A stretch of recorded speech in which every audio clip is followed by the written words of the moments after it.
유난히도 매서운 칼바람이 옷깃을 파고드는 어느 겨울 장날이었습니다. 하늘은 금방이라도 눈을 쏟아낼 듯 회색빛으로 낮게 내려앉아 있었고, 장터의 사람들은 추위를 피해 종종 걸음을 치고 있었지요.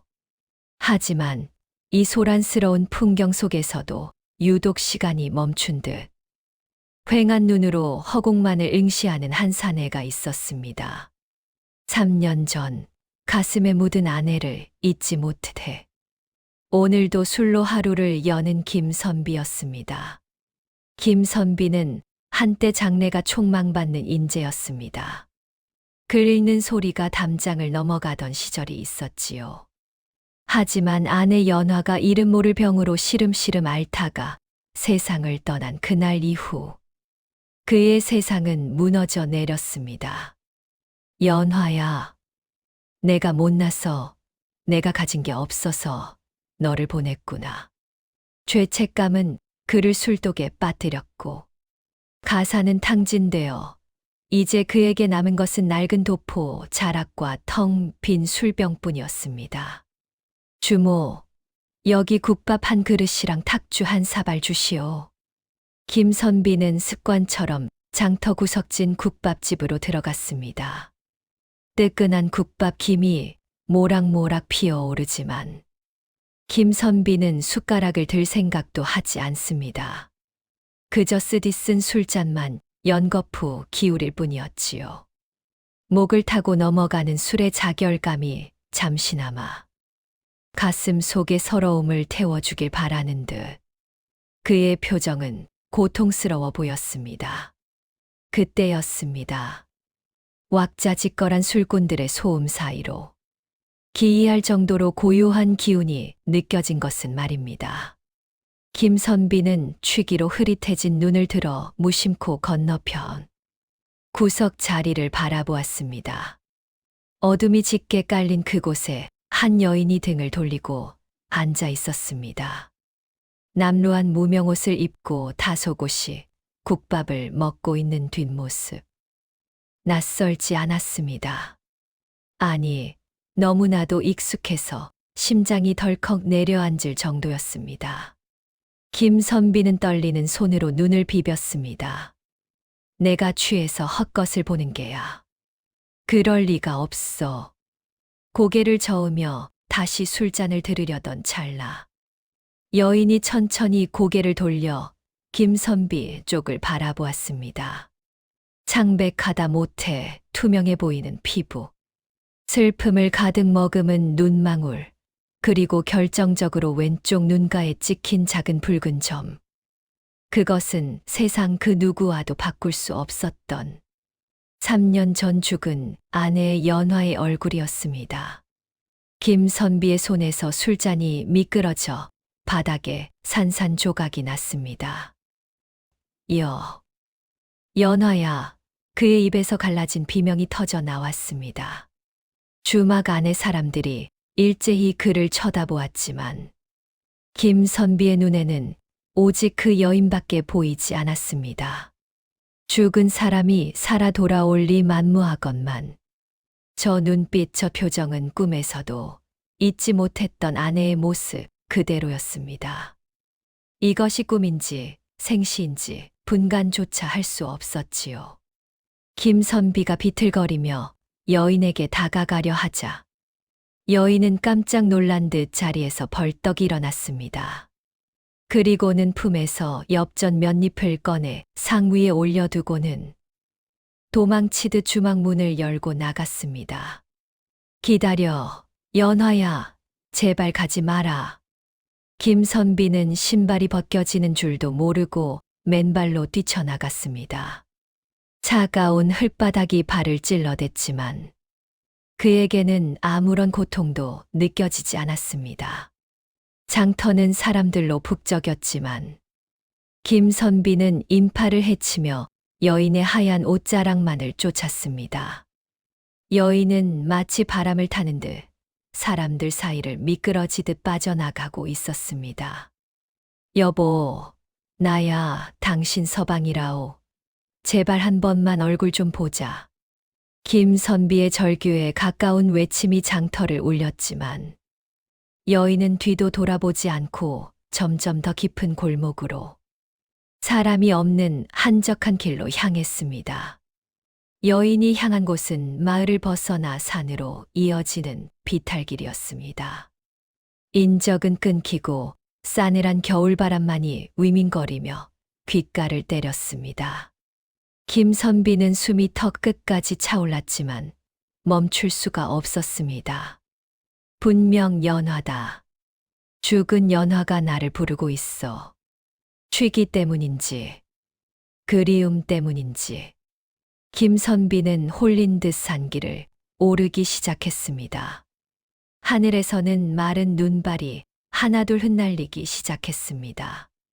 산길은 험했습니다. 가시덤불이 옷을 찢고 날카로운 돌부리가 발을 상하게 했지만 김선비의 시선은 오직 앞서가는 여인에게 고정되어 있었습니다.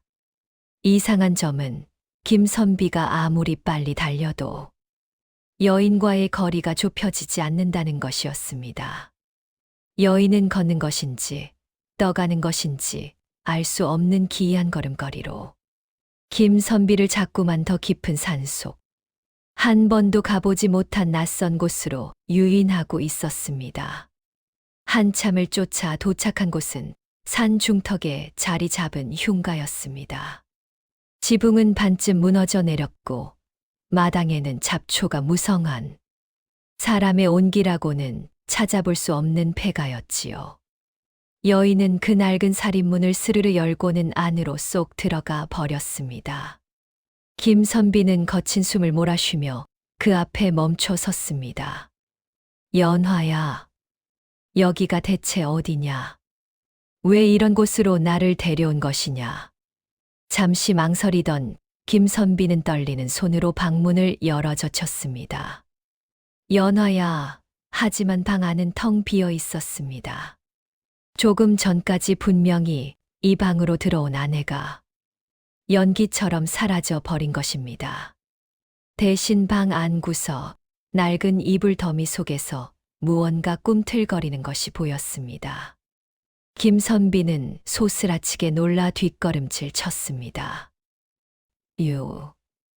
누구냐? 낡은 이불 속에서 고개를 내민 것은 대여섯 살쯤 되어 보이는 사내 아이였습니다. 꾀죄죄한 얼굴에 콧물을 훌쩍거리는 아이는 겁에 질린 큰 눈으로 김선비를 올려다보았습니다. 아저씨는 누구세요? 김선비는 맥이 풀려 그 자리에 주저앉고 말았습니다. 아내를 쫓아왔는데 웬 아이라니. 내 이놈, 아까 여기 들어온 여인을 보지 못했느냐? 하얀 옷을 입은 여인 말이다. 아이는 고개를 절레절레 흔들었습니다. 아무도 안 왔는데요. 저 혼자 있었는데요. 김선비는 머리를 감싸 쥐었습니다. 그렇다면 내가 헛것을 본 것인가? 아니면 귀신에게 홀려 여기까지 온 것인가? 허탈감과 공포가 동시에 밀려왔습니다. 그런데 그때 아이가 꼼지락거리던 손을 펴 보였습니다. 그 손바닥 위에는 반짝이는 은가락지 하나가 놓여 있었습니다. 김선비는 그 반지를 보는 순간 심장이 멎는 듯 했습니다.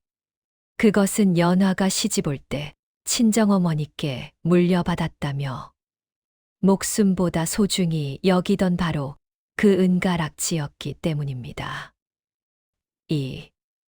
이건 내가 이걸 어디서 났느냐? 김선비가 아이의 어깨를 잡고 흔들었습니다.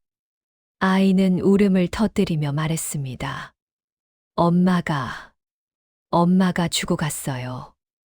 엄마라니, 그게 무슨 소리냐? 김선비의 머릿속이 뒤죽박죽 엉키기 시작했습니다. 연화는 3년 전에 죽었는데 이 아이의 엄마라니? 그때 등 뒤에서 거친 숨소리와 함께 누군가 달려오는 소리가 들렸습니다. 아이고 선비님, 거기 서시오. 내 돈 내놓으시오. 뒤를 돌아보니 주막의 주모가 씩씩거리며 산비탈을 올라오고 있었습니다.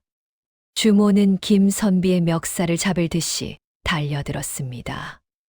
아니, 국밥을 먹었으면 돈을 내야지. 도망을 가면 어떡하오.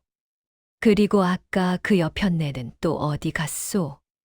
김선비는 멍한 표정으로 물었습니다. 여편네라니요. 주모 눈에도 그 여인이 보였소. 주모는 기가 막히다는 듯 콧방귀를 뀌었습니다. 보이다 마다요. 같이 앉아서 국밥 시키지 않았소. 그런데 참 이상한 일이오. 주모의 표정이 순식간에 공포로 일그러졌습니다. 주모는 쥐고 있던 주먹을 펴 보였습니다. 그 여편네가 밥값이라며 놓고 간 게. 글쎄 돈이 아니라 이 마른 나무잎이지 뭡니까. 주모의 손바닥에는 바짝 마른 참나무 잎 몇 장이 바람에 파르르 떨리고 있었습니다. 순간 산속의 공기가 더욱 차갑게 느껴졌습니다. 김선비와 주모는 동시에 입을 다물지 못했습니다. 나무잎이라니. 그럼 그 여인이 사람이 아니었단 말이오? 김선비는 다리에 힘이 풀려 그 자리에 털썩 주저앉았습니다. 그렇다면 아까 본 그 얼굴, 그 슬픈 눈빛은 정말로 죽은 연화의 홀령이었단 말인가? 그녀가 왜 귀신이 되어서까지 나를 이 아이에게로 이끌었단 말인가?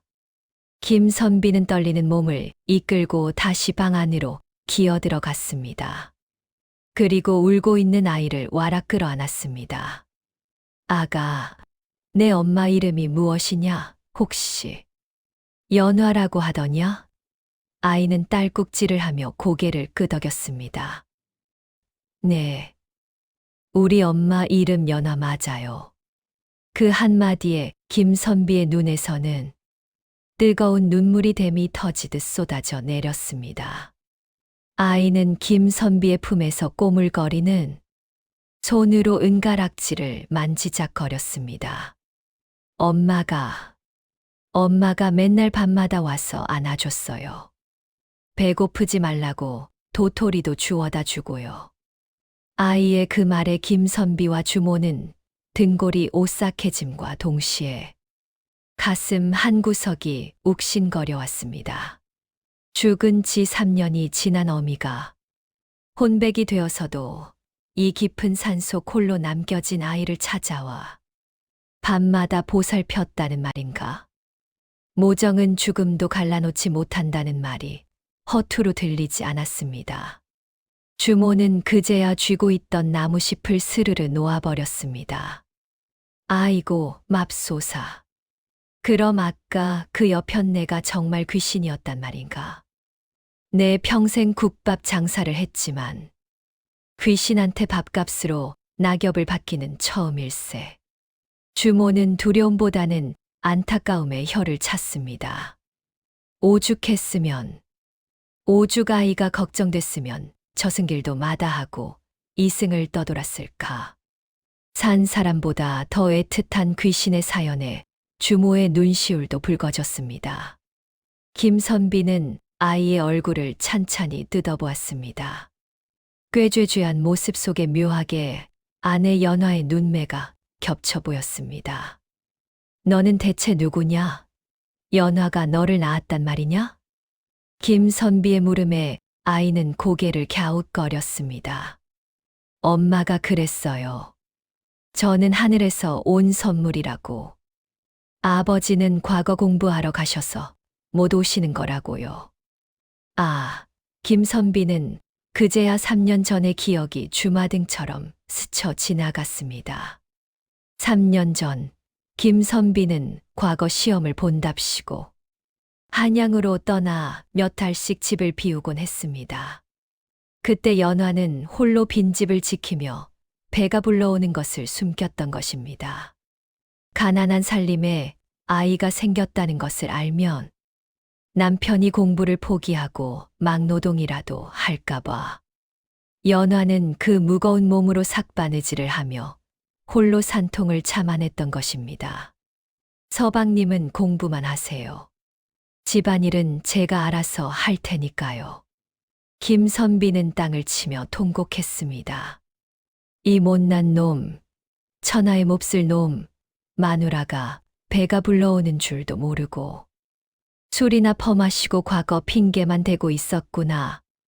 아내가 죽어가면서도 왜 그토록 눈을 감지 못했는지, 왜 마지막까지 무언가 말하려다 입을 다물었는지 이제야 알 것 같았습니다. 그녀는 갓 낳은 핏덩이를 이 폐가에 숨겨두고 혹여나 남편에게 짐이 될까봐 홀로 세상을 떠난 것이었습니다. 아이가 김선비의 옷자락을 조심스레 잡아당겼습니다. 아저씨, 왜 울어요? 아저씨가 우리 아빠예요. 그 순진무구한 물음이 김선비의 가슴을 후벼 팠습니다. 아비 노릇은커녕 남편 노릇도 못한 자신을. 아내는 죽어서도 아이에게 아빠라고 가르쳤던 것입니다. 그래, 내가 죄인이다. 내가 내 아비다. 미안하다. 정말 미안하다. 김선비는 아이를 부서져라 껴안았습니다. 주모가 코를 훌쩍이며 나섰습니다. 아이고, 딱해라. 일단 여기서 이러고 있을 게 아니라 데리고 내려갑시다. 애가 뼈만 남았네. 뼈만 남았어. 주모는 거치마를 벗어 아이의 몸을 감싸 주었습니다.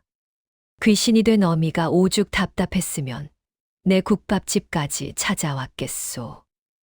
애 밥 좀 먹이라고, 애 좀 살려달라고 그런 거 아니겠소.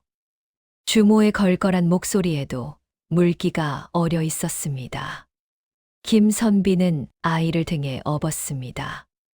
깃털처럼 가벼운 무게에 또 한 번 가슴이 무너져 내렸습니다. 아가, 이제 집에 가자.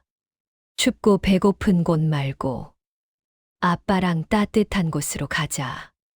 김선비가 아이를 업고 방문을 나서자 휑한 마당에 바람이 훅 불어왔습니다. 마치 누군가가 그들의 등을 토닥여주는 듯한 차갑지만 다정한 바람이었습니다. 김선비는 허공을 향해 고개를 끄덕였습니다. 산을 내려오는 길, 김선비의 발걸음은 올라올 때와는 달랐습니다. 쉬기는 온데간데 없이 사라지고 두 다리에는 단단한 힘이 들어갔습니다. 내 다시는 술을 입에 대지 않으리라. 연화야, 내가 목숨 바쳐 지킨 이 아이, 내 목숨 다해 키우마. 그것은 하늘을 두고 그리고 죽은 아내를 두고 하는 피의 맹세였습니다. 등 뒤에서 아이의 규칙적인 숨소리가 들려왔습니다. 다시 장터 국밥집으로 돌아왔습니다. 주모는 말없이 김이 모락모락 나는 국밥 한 그릇을 새로 말아내왔습니다. 자, 애부터 먹입시다. 돈은 됐으니 어서 먹이시오. 김선비는 떨리는 손으로 국밥을 떠서 아이의 입에 넣어 주었습니다. 호호, 불어서 먹거라. 뜨겁다. 아이가 국밥을 허겁지겁 받아먹는 모습을 보며 김선비는 다시금 눈물을 삼켰습니다.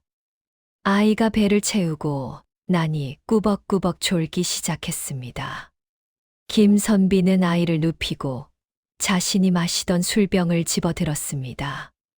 그리고는 망설임 없이 바닥에 패대기 쳤습니다. 와장창 깨진 술병 파편과 함께 흘러나온 술 냄새가 진동했지만 김선비의 표정은 그 어느 때보다 개운해 보였습니다. 이제 이 술 냄새 나는 아비는 죽었다. 오늘부터 나는 다시 태어나는 것이다. 그날 이후 김선비의 삶은 완전히 바뀌었습니다. 그는 새벽같이 일어나 마당을 쓸고 낮에는 아이를 돌보며 틈틈이 붓을 잡았습니다. 동네 사람들은 수군거렸습니다. 아니, 저 폐인 김선비가 정신을 차렸다며? 글쎄, 산에서 데려온 아이를 친자식처럼 키운다는데 사람이 아주 달라졌어. 김선비는 사람들의 시선 따위는 아랑곳하지 않았습니다. 오직 아이와 약속만 생각했습니다. 하지만 현실은 녹록지 않았습니다. 3년간 탕진한 가산 때문에 당장 낀 일을 걱정해야 할 처지였지요. 김선비는 체면을 버리고 장터로 나가 짐을 나르고 남의 집 편지를 대필해주며 푼돈을 벌었습니다. 선비 체면에 지게라니 쯧쯧. 비웃는 소리가 들렸지만 김선비는 아이의 해진 옷을 기워 입히며 웃었습니다. 우리 복덩이, 아빠가 오늘은 고기 반찬 사갈게. 아이의 이름은 복을 가져온 아이라 하여 복동이라 지었습니다.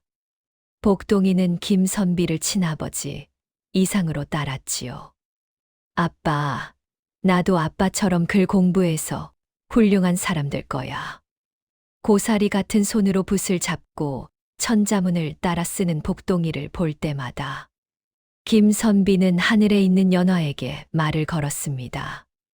여보, 보고 있소. 당신 아들이 이렇게 똘똘하오. 그러던 어느 날 밤이었습니다. 김선비가 책을 읽다 깜빡 잠이 들었는데 꿈속에 아내 연화가 나타났습니다. 3년 전처럼 창백한 모습이 아니라 생전에 곱디고 온 모습으로 환하게 웃고 있었습니다. 서방님, 고마워요. 이제 저는 마음 놓고 갈 수 있겠어요. 아내는 김선비의 손에 무언가를 쥐어주었습니다. 따뜻하고 묵직한 기운이 느껴졌습니다. 이건 김선비가 손을 펴보려는데 아내는 연기처럼 흩어지며 사라졌습니다. 부디 행복하세요, 서방님. 꿈에서 깬 김선비는 멍하니 자신의 손을 내려다보았습니다. 빈손이었지만 그 온기만은 생생하게 남아 있었습니다. 그리고 베개 밑에서 바스락거리는 소리가 들렸습니다. 들춰보니 낡은 한지 뭉치가 하나 들어 있었습니다. 그것은 연화가 죽기 전에 써두었던 유서이자 복동이의 출생 비밀이 적힌 편지였습니다. 그리고 편지 봉투 안에는 꼬깃꼬깃 모아둔 쌈짓돈 엽전 10량이 들어 있었습니다. 서방님, 혹시라도 제가 먼저 가게 되면 이 돈으로 아이와 국밥이라도 사 드세요. 못난 아내는 저승가서도 서방님 성공만 빌겠습니다. 김선비는 그 편지를 끌어안고 밤새도록 오열했습니다. 아내의 마지막 쌈짓돈. 그것은 그 어떤 거금보다 무거운 돈이었습니다. 김선비는 그 돈을 허투루 쓸 수 없었습니다. 그는 그 돈으로 종이와 먹을 사서 더욱 치열하게 학문에 매진했습니다. 내 반드시 급제하여 연화 너를 정부인으로 만들어주마. 내 한을 풀어주마. 김선비의 눈빛은 활활 타오르는 촛불처럼 뜨거웠습니다. 세월이 흘러 복동이가 10살이 되던 해, 드디어 과거 시험날이 밝았습니다. 김선비는 아내의 은가락지를 품에 넣고 복동이의 배웅을 받으며 한양으로 떠났습니다.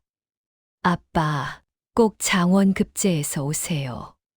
그래, 다녀오마. 엄마가 지켜줄 게다. 김선비의 뒷모습은 더 이상 3년 전의 나약한 주정뱅이가 아니었습니다. 태산처럼 든든한 가장의 모습이었지요. 수많은 선비가 모인 과거장. 시제는 가족의 사랑효에 관한 것이었습니다. 김선비는 붓을 들자마자 망설임 없이 써 내려갔습니다. 죽은 아내가 보여준 사랑, 핏줄보다 진한 부성애, 그리고 산속 폐가에서의 그 기적 같은 만남. 그의 글에는 화려한 미사여고 대신 피와 눈물로 쓴 진심이 담겨 있었습니다. 감독관들의 눈시울조차 붉어지게 만든 명문장이 탄생하는 순간이었습니다. 과거 시험장에 정적이 흘렀습니다. 시관 시험관들은 김선비의 답안지를 돌려가며 읽고 또 읽었습니다. 허허, 이 글은 먹으로 쓴 것이 아니라 피눈물로 쓴 것이로다. 죽은 아내가 남긴 핏줄에 대한 애절한 사랑과 가장으로서의 책임감을 논한 그의 문장은 화려한 미사역으로 치장한 다른 선비들의 글과는 차원이 다른 울림이 있었지요. 시관들의 눈시울마저 불켰으니 결과는 보나 마나였습니다. 장원급제요. 웅장한 북소리와 함께 합격자 명단. 방방내가 거행되었습니다. 맨 꼭대기에 김정김 선비의 본명이라는 이름이 붉은 글씨로 선명하게 적혀 있었습니다. 김 선비는 그 이름을 보자마자 다리에 힘이 풀려 주저앉고 말았습니다. 연화야, 보고 있느냐? 내가 해냈다. 내 남편이 드디어 약속을 지켰다. 하늘을 향해 외치는 그의 목소리는 환호성이라기보다 처절한 절규에 가까웠습니다. 금이 환영하는 날, 마을 어기는 잔치 분위기였습니다. 김선비가 장원급제를 했대. 그 폐인이 세상에 귀신이 곡할 노릇이네. 사람들은 믿기지 않는다는 표정으로. 그러나 진심 어린 박수를 보냈습니다. 말 위에 올라탄 김선비는 어사화를 머리에 꽂고 당당하게 말로 들어섰습니다. 하지만 그의 눈은 환영 인파가 아닌 저 멀리 대문 밖에서 발을 동동 구르며 기다리고 있을 단 한 사람을 찾고 있었습니다. 아빠, 저 멀리서 복동이가 맨발로 뛰어나왔습니다. 어느새 훌쩍 자란 복동이는 김선비의 다리에 매달려 엉엉 울었습니다. 아빠, 진짜 장원 급제하신 거예요. 우리 아빠 최고다. 김선비는 말에서 뛰어내려 복동이를 와라 끌어안았습니다. 그래, 복동아. 내 덕분이다. 내 엄마가 하늘에서 도와준 덕분이다. 두 부자의 뜨거운 포옹에 지켜보던 마을 사람들도 옷고름으로 눈물을 훔쳤습니다. 그날 밤 잔치가 끝나고 김선비는 복동이의 손을 잡고 조용히 뒷산으로 향했습니다. 아내 연화가 잠들어 있는 초라한 무덤가였습니다. 김선비는 무덤 앞에 장원급제 교지와 어사화를 내려놓았습니다. 연화야, 나 왔다. 내가 그토록 바라던 떳떳한 서방이 되어 돌아왔다.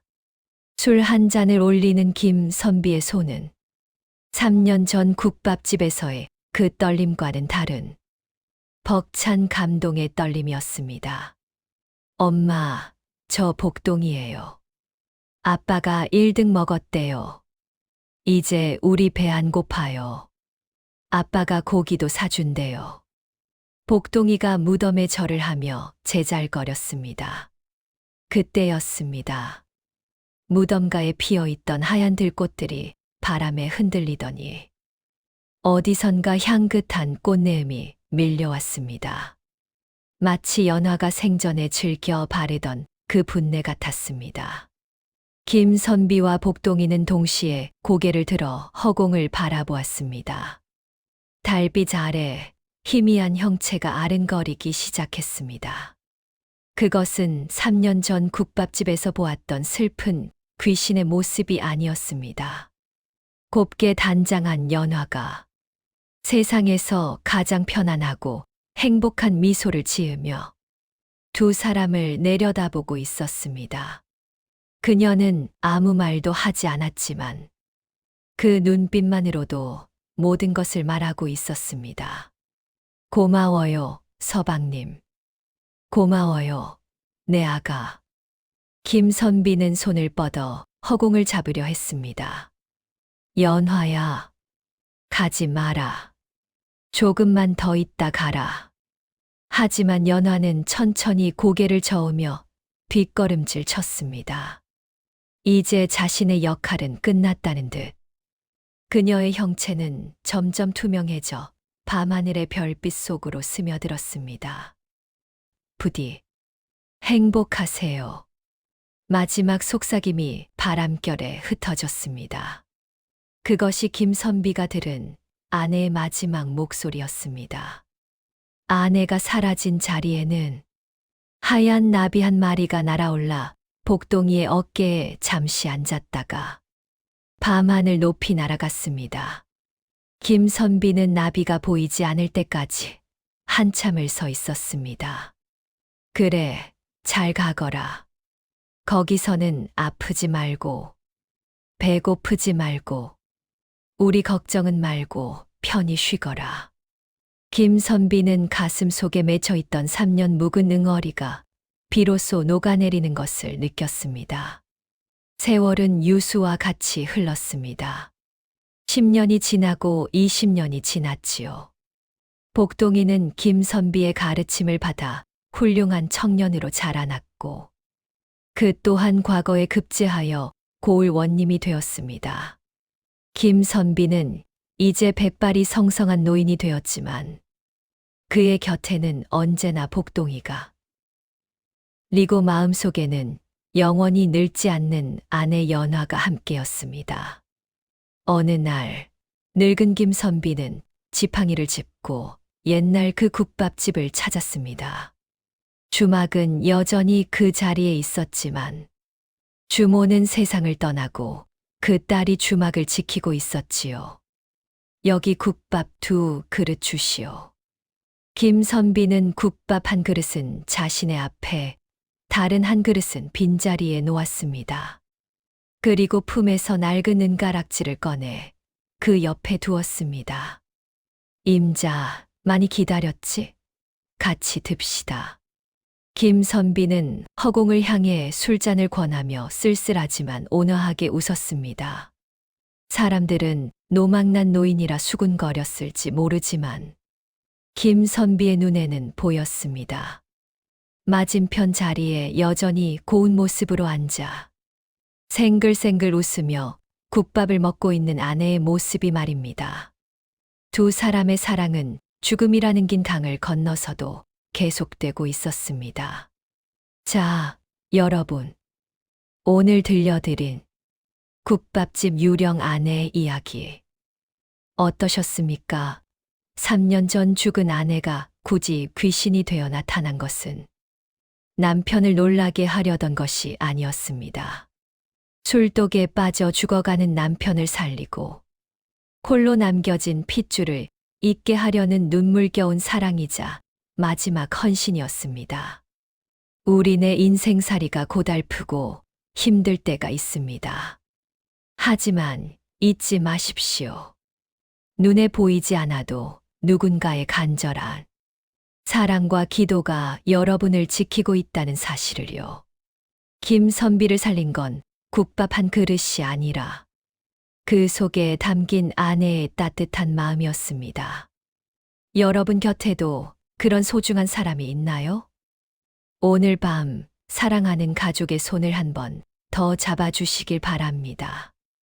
있을 때 잘하라는 옛말이 하나도 틀린 게 없더군요.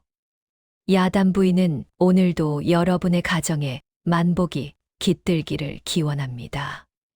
아, 그리고 혹시 압니까? 여러분이 드시는 따뜻한 밥 한 끼에 조상님의 숨은 공덕이 들어있을지도요. 야단 부인의 이야기가 계속될 수 있도록 구독과 좋아요로 응원의 마음을 보태주세요. 여러분의 응원이 야단 부인에게는 산삼보다 더 큰 힘이 됩니다. 자, 그럼 다음에도 가슴 찡하고 신기한 옛날 이야기 한 보따리 짊어지고 찾아오겠습니다. 안녕히 계십시오.